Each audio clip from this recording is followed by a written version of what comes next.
Hoy hablaremos sobre enfermedad inflamatoria intestinal.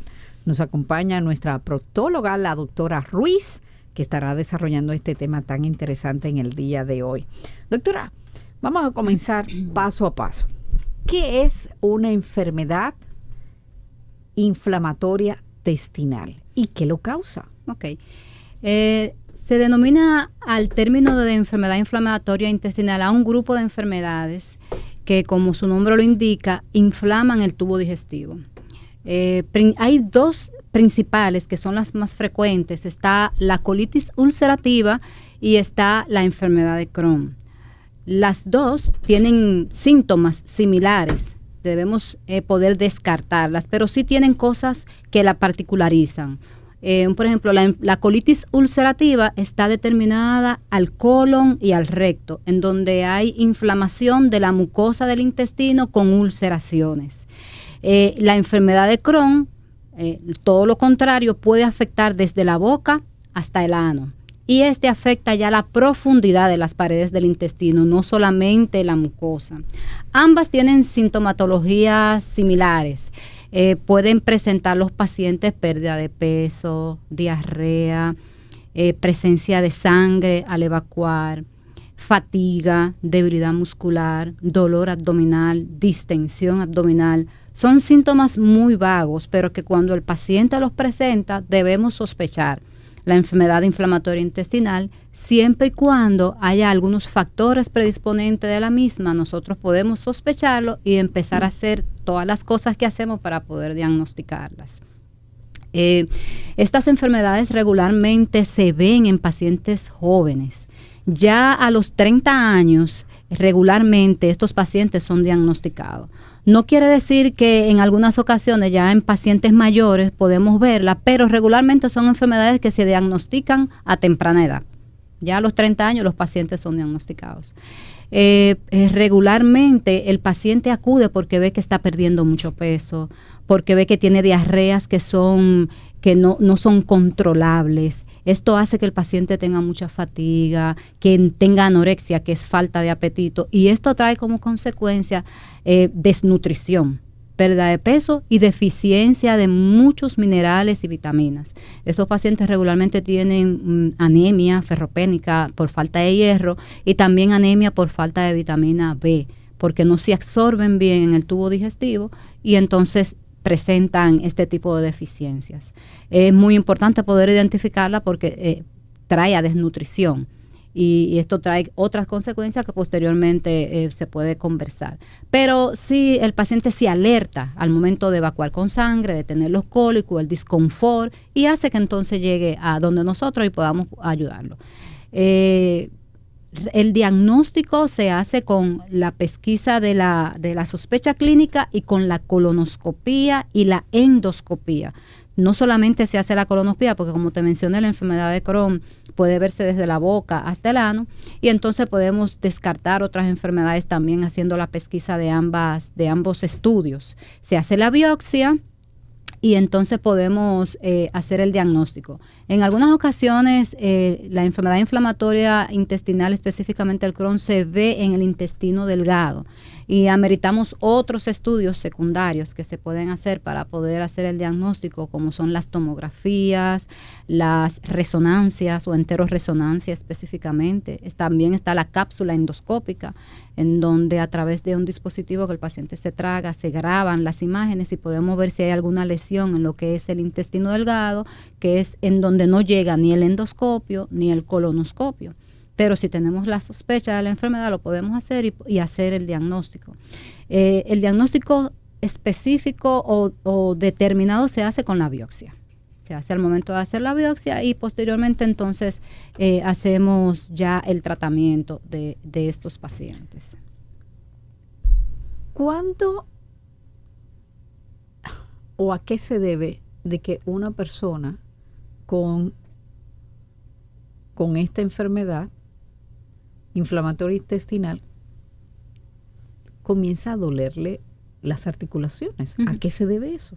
Mira, la etiología de las enfermedades intestinales inflamatorias es desconocida, es incierta.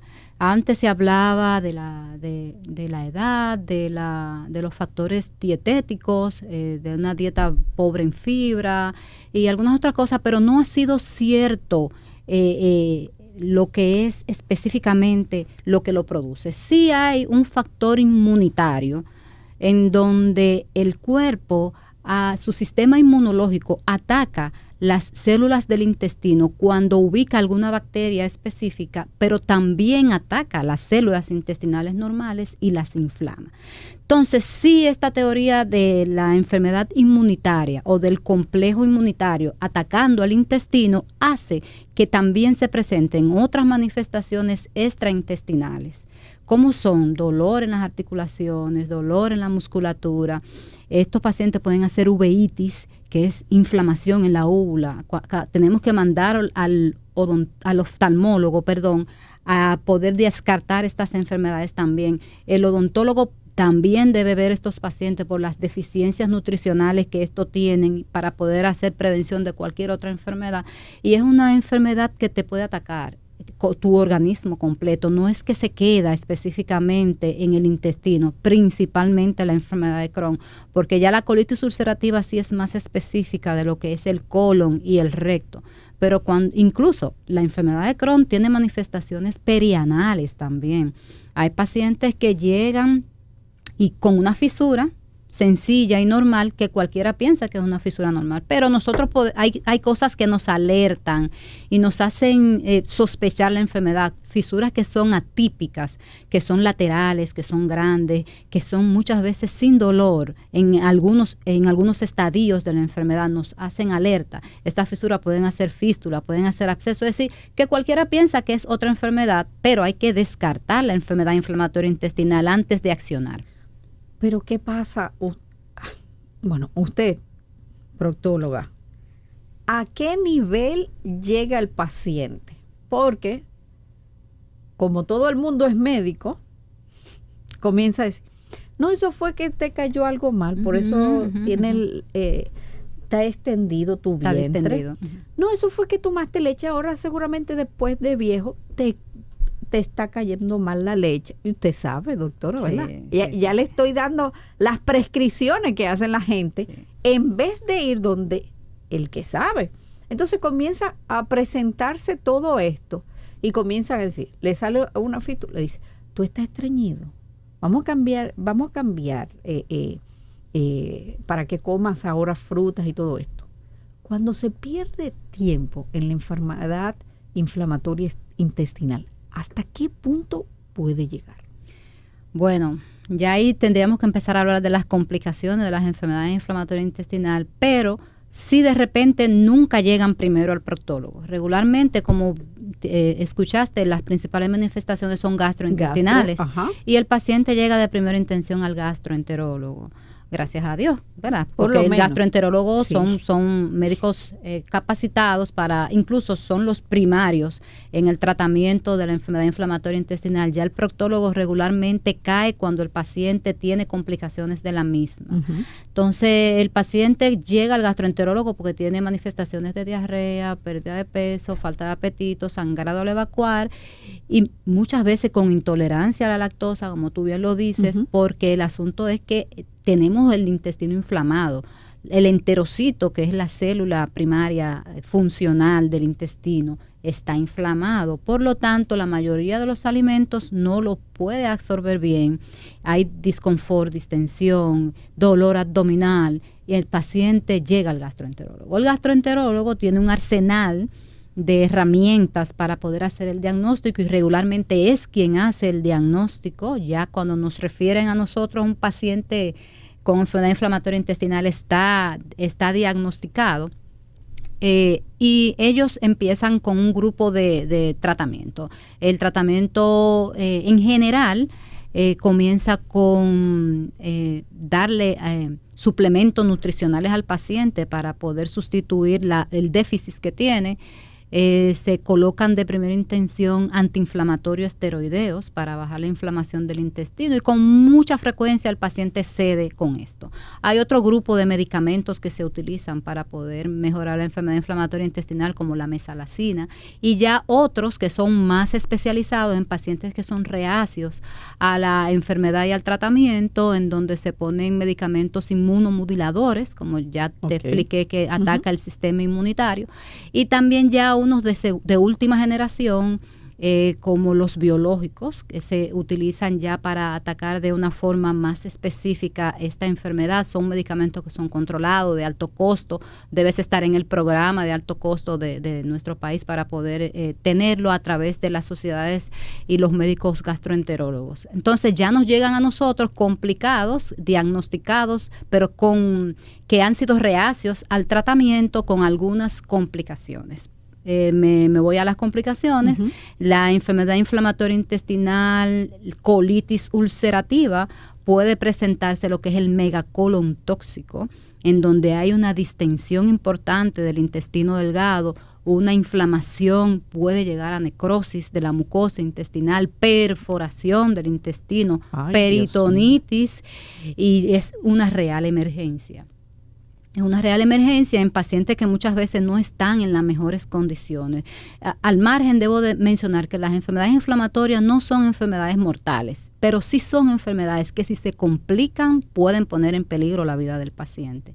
Por eso deben ser diagnosticadas y tratadas a tiempo, porque llegar al punto de tener que operar un paciente por una perforación del intestino, por un megacolon tóxico secundario a una colitis ulcerativa, es el real problema, porque es un paciente desnutrido, que llega al quirófano desnutrido, donde no va a tener una buena respuesta a la cirugía. La cirugía es quitar el colon completo, hacer una colectomía total y muchas veces el recto también, dependiendo si la urgencia te lo permite.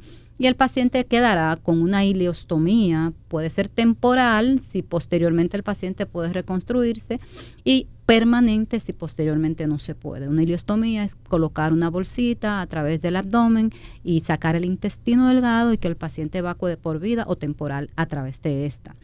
Eso es en cuanto a la colitis ulcerativa. ¿Puede ser genético esta enfermedad?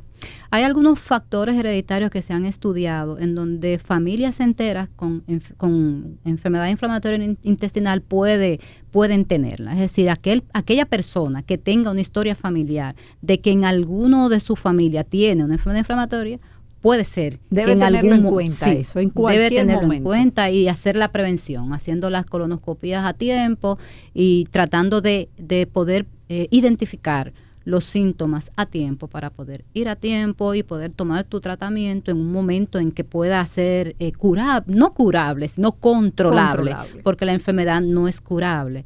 En cuanto a las complicaciones de la enfermedad de Crohn, son bien catastróficas, son bien difíciles también, porque como mencioné al inicio, esta puede afectar todas las paredes del tubo digestivo, desde la boca hasta el ano, en cuanto a su espesor y grosor.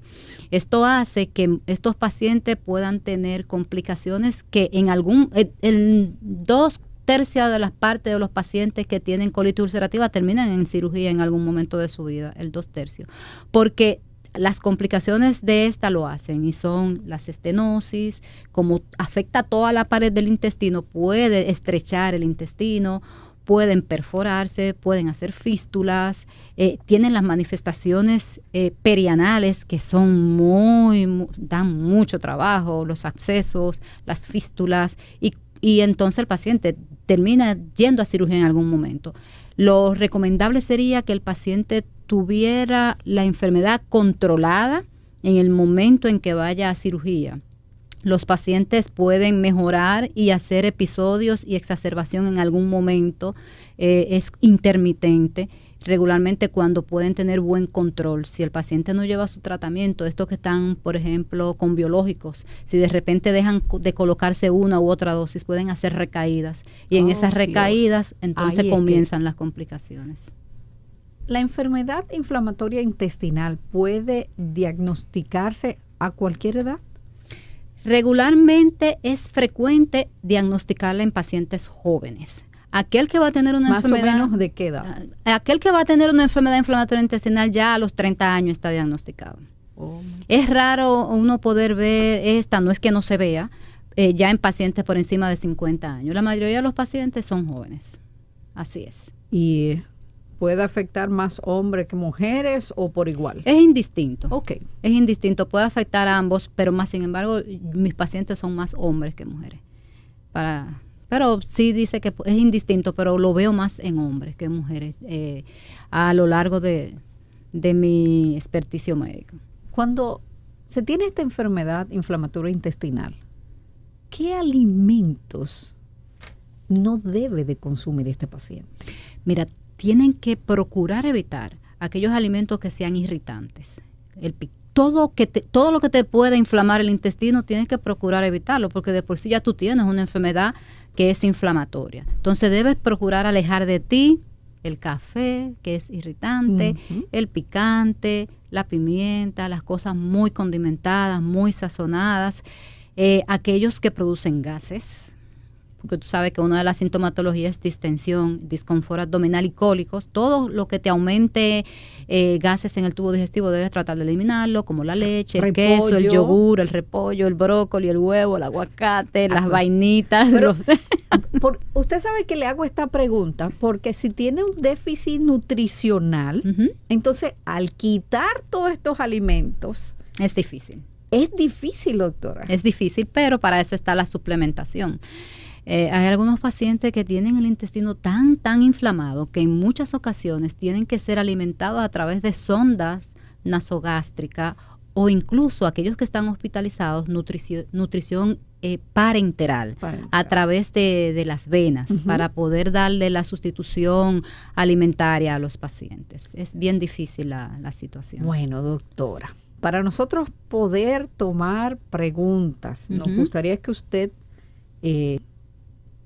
dijera sus recomendaciones para las personas estar alerta, si tienen algún familiar con esta enfermedad, ya que hablamos que puede ser genético. Entonces, ¿cuáles serían tus recomendaciones? Sí, mira, es importante llevar una vida saludable, es importante la hidratación. Aquel intestino que se mantiene deshidratado es un intestino que sufre. Se colapsan las paredes y lo cual hace que haya más inflamación. Es bueno estar bien hidratado, para todo, no solamente para todo, esto. Exacto. Tratar de tener un tránsito intestinal adecuado, evitar el estreñimiento, tratar de evacuar todos los días, tratar de evitar los alimentos que acabo de mencionar, tratar de hacer ejercicio, tener una buena actividad física, evitar el sedentarismo, identificar en su familia si ya ha tenido algún familiar con predisposición a enfermedad inflamatoria intestinal y procurar hacer la prevención si presenta alguno de los síntomas, tratar de ir a tiempo al gastroenterólogo o al coloproctólogo para poder hacer el estudio endoscópico que lleve para poder identificar la enfermedad y no tener que estar en el momento de las complicaciones para poder hacer el diagnóstico.